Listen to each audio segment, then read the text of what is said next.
Bonjour Florian. Vous êtes vice-président Europe en charge des PME pour Salesforce.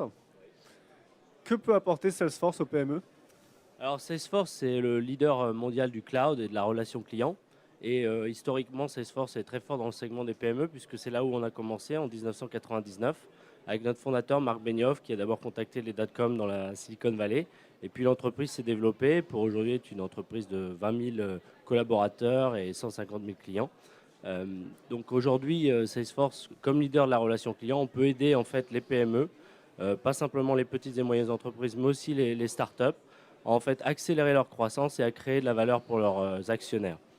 Alors, Salesforce, c'est un logiciel en ligne. Est-ce que vous pouvez donner les grandes lignes de ce logiciel et de ce qu'il permet de faire? Alors c'est plus qu'un logiciel, c'est une plateforme en fait avec une constellation de logiciels qui se parlent, qui sont connectés. Donc ils sont tous de la même famille.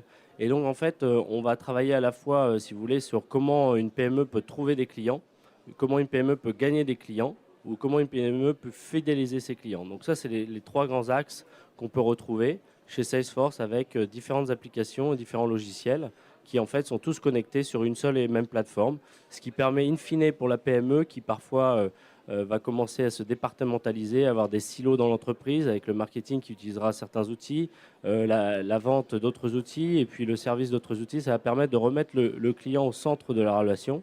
J'ai un exemple très simple Allez-y. récemment. Enfin, si vous prenez des sociétés en forte croissance type Doctolib ou des sociétés plus traditionnelles comme France Fenêtre, en fait, ils s'aperçoivent que pour quelque chose de très simple comme envoyer une carte de vœux, ils ont trois différentes bases de données et qu'ils vont peut-être passer 3 jours en fait à agréger les différentes données pour pouvoir envoyer cette carte de vœux. Vous voyez, c'est quand même un petit peu ballot. Donc, ça, c'est un défi, éviter de se siloter. Quels sont les autres défis en termes de numérique et d'Internet auxquels sont confrontés les TPE, PME?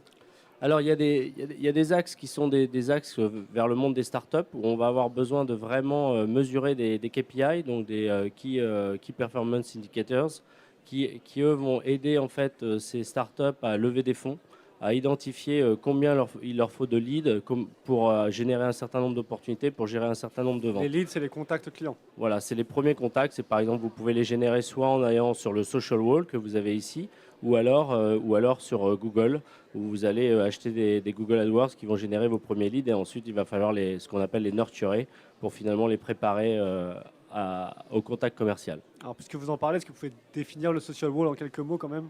Oui, le social wall, en fait, c'est une technologie, pareil, pour trouver ses clients. Quand vous êtes une entreprise, on va dire, publique ou une entreprise qui est dans le monde du B2C, vous allez avoir besoin de comprendre qu'est-ce qui se passe, en fait, sur les différents réseaux sociaux.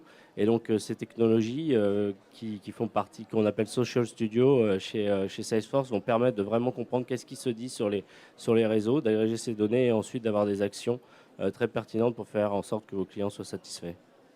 Merci beaucoup. Merci. À bientôt. Merci, Florian.